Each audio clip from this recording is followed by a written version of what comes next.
Улсын их хурлын гишүүн оюун чимэг гант тулганаар өнөөдөр боловсрал соёл шинжлэх ухаан спортын яамны харьяа боловсролын хүрээлэн дээр очиж нийгмийн бодлого боловсрал соёл шинжлэх ухааны байнгын хорооноос гаргасан удирдамжийн дагуу бага дунд боловсролын тухай хуулийн хэрэгжилттэй танилцлаа.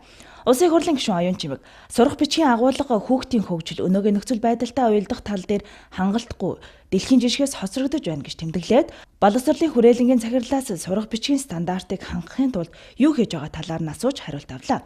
Боловсролын хүрээлэнгийн захирал итгэл нээлттэй тендер зарлаж сурах бичиг зохиох баг бүрдүүлдэг юм а. Тус багийн эцсийн бүтээгдэхүүнийг бид хүлээн авдаг.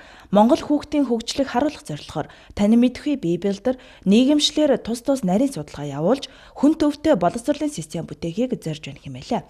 Тэрээр байгууллагын талаар танилцуулж тулгамдсан асуудал бэрхшээлээ улсын их хурлын гишүүдэд уламжилсан юм.